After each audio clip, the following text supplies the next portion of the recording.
I raised a child for 10 years, then found out he wasn't mine. 10 years ago, I thought I had everything I ever wanted. I had a partner I loved, a beautiful son I adored, and a little home we'd worked hard to build together. I had a job that didn't pay much, but it let me be home in time for bedtime stories and pancake Saturdays. My life wasn't flashy or perfect, but it was mine, and I was proud of it. Now, I'm no contact with both of them. People call me heartless. Some say I abandoned my child. A few friends I considered family don't even speak to me anymore. And the worst part? I still dream about him. I still love him. But I couldn't keep living in a lie. I couldn't keep being the only one holding everything together while pretending nothing was broken. I met Emily when I was 26. She was confident, sharp-tongued, and beautiful in that way that made other people notice when she walked into a room. I was the opposite, quiet, a little awkward, working in IT, and still recovering from a rough breakup. She had a kind of gravity about her, and when she noticed me, I felt like I'd won something I didn't deserve. We started dating, and within a year, she told me she was pregnant. I was stunned, not going to lie. We hadn't been planning for it, and we were still figuring each other out. But the moment I saw the ultrasound photo, I cried. Happy tears. I'd always wanted to be a dad. I didn't have a great one myself, and I promised I'd do better. From the moment Liam was born, I was all in. Late-night feedings? Me. Diaper blowouts at 3 a.m.? Me. Story time, school pickups, pediatrician visits. I made sure I was there for everything. Emily was less involved. She loved Liam. I know she did, but she also got frustrated easily. She'd hand him off to me the second he cried or needed something. She called me Super Dad like it was a compliment, and I wore it like a badge of honor. Looking back, there were signs, little things that didn't sit right. One time, when Liam was maybe 4 or 5, I mentioned how he didn't look much like me, and Emily brushed it off with a laugh and said, "Thank God," right? I thought it was a joke. I told myself it was a joke, because if I let myself think otherwise, well, I don't think I was ready for that truth. I wasn't suspicious. Not really. I didn't want to be. I love that boy. I still do, in a way that I don't think will ever completely go away. That's what makes this whole thing so impossible to explain to people who haven't lived through it.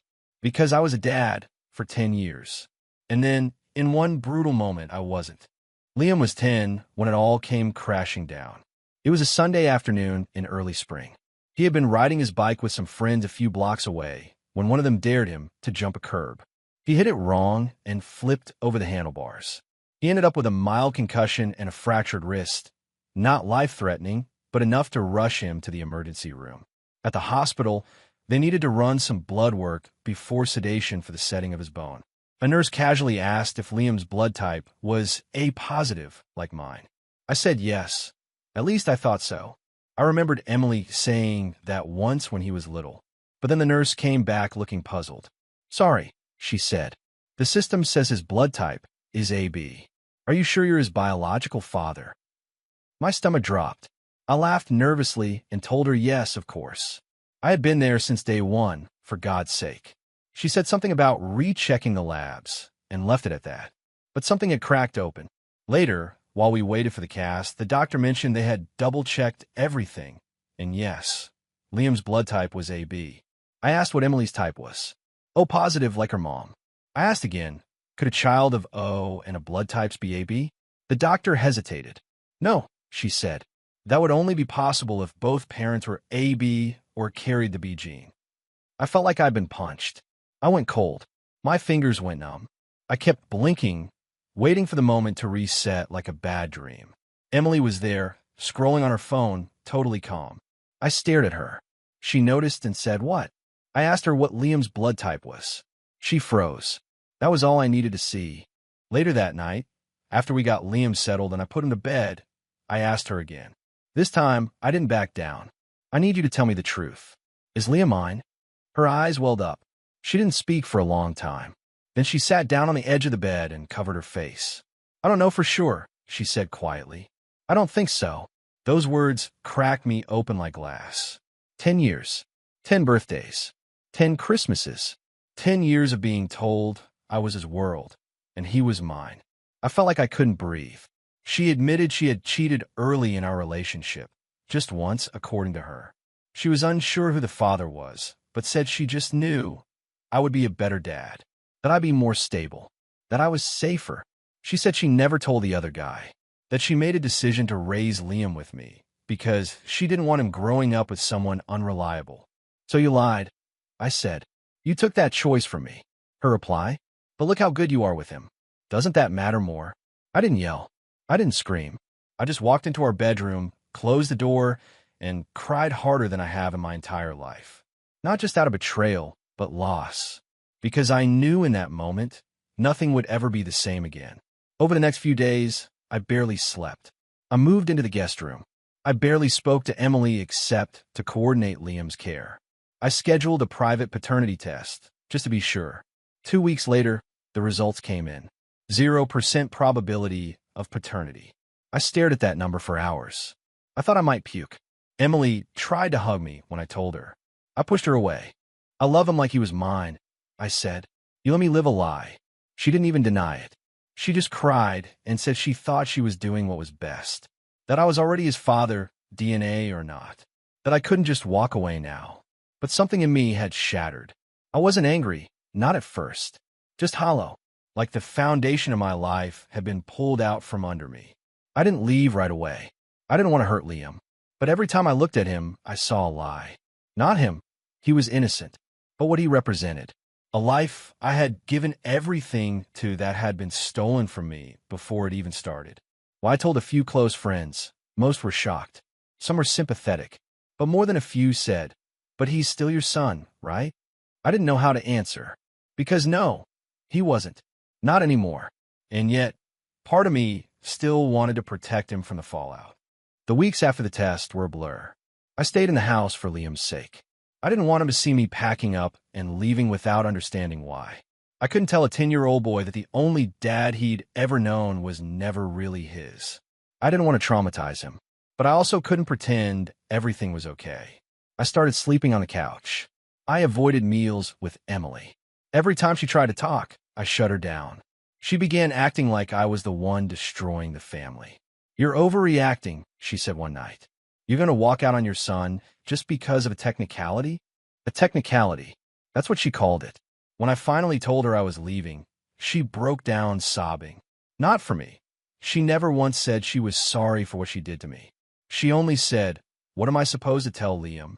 I told her that was her problem to figure out. I wasn't going to lie to him, but I wasn't going to dump it all on him either. I left her with the option.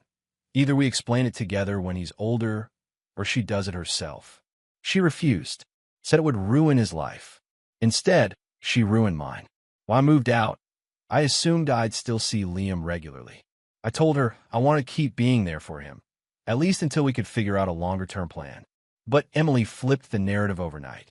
She started controlling access, canceling visits at the last second, and then saying I was inconsistent. She told friends I'd abandoned him and just walked out one day. And somehow, people believed her. A friend I'd known since high school messaged me. Hey, I'm really sorry about what's going on, but I gotta say, I don't agree with you just leaving like that. DNA or not, he's still your kid. Another told me I should have manned up and stayed. Even my sister, who knew everything, asked, don't you think it's cruel to just cut off a child who thinks you're his dad? No one seemed to care that I was the one who had been lied to, manipulated, emotionally violated. That I was grieving not just a child, but 10 years of a life that never existed in the way I thought it did. I tried to hold it together for a few months. Therapy, journaling, even a brief trial at co-parenting from a distance. But Emily made everything hard. She'd guilt-trip me, say Liam cried for me at night, then accuse me of abandoning him if I didn't come over. She wanted me there, but not as a father with equal say, just as the emotional support system she could control. One day, I showed up to take Liam to a movie. He wasn't home. She had taken him out of town to visit her sister without telling me. She said, sorry, I forgot. Like it was nothing.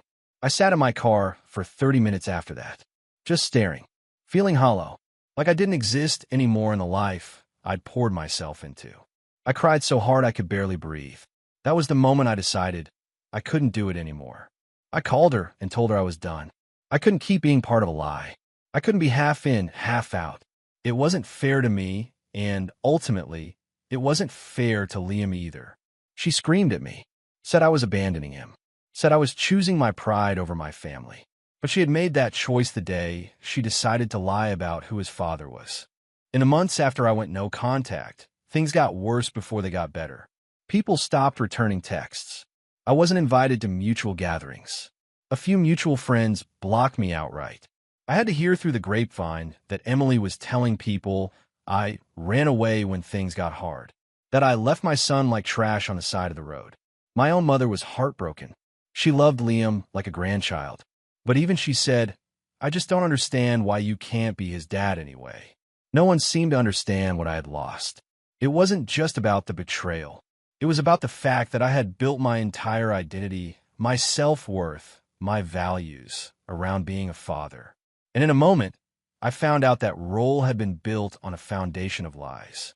That I had sacrificed my time, my youth, my mental health, and my heart for a child I was manipulated into raising. I loved him. I probably always will. But I couldn't be his dad anymore. Not after what she did. Not under her control. Not while I was expected to erase myself to keep up the illusion. After going no contact, I hit the lowest point of my life. I wasn't eating. I wasn't sleeping. I went to work because I had to, but I barely functioned. Some nights I would come home, stare at the empty apartment, and break down on the floor. I didn't recognize myself anymore. It wasn't just the loss of a child or the betrayal of a partner. It was the loss of a purpose. I had been a father. That had defined me. And now, I was nothing. For a while, I considered going back. Not because I wanted to, because I was scared. Scared of starting over. Scared of being alone. Scared of what people thought of me. But then, one night, my therapist asked me a question that hit like a punch to the chest. She said, if a friend came to you and described your exact situation, what would you tell him to do? I didn't even hesitate. Leave. For good. He deserves better. She nodded. Then why don't you? That's when I realized I was still carrying guilt for something I didn't do. I was grieving a family that never actually existed.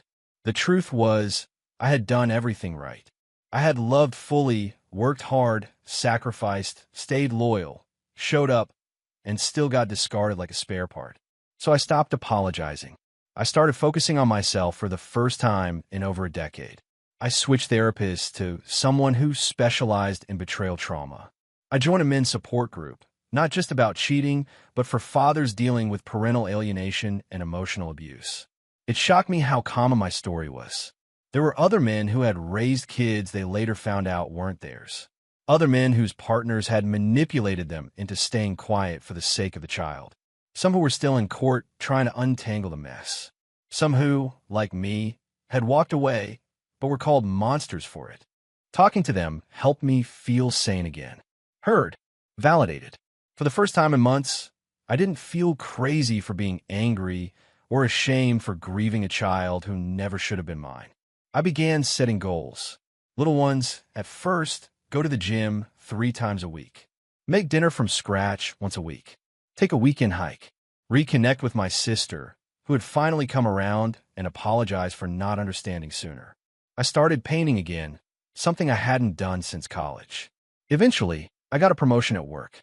I moved into a better apartment. I met new people, ones who didn't know me as Liam's dad or Emily's husband, but just me. I started building a life that was actually mine. That's when Emily reached out. It had been almost a year. She messaged me out of the blue, saying she wanted to talk. That Liam was asking about me, that he missed me, that he was having a hard time in school. I ignored her at first, but she didn't stop. She sent pictures, voice recordings, a video of Liam saying he wanted to see me. It broke me. Then came the guilt trip. You said you'd always be there for him. You're punishing an innocent child for my mistake. He needs you. But I knew what this was. She didn't want to repair anything. She wanted a crutch, a fallback, someone to step in when things got hard. So I wrote back, carefully, clearly. I loved Liam with everything I had. I gave 10 years of my life being the best father I could be. But you took away my choice. You lied to me. You used me.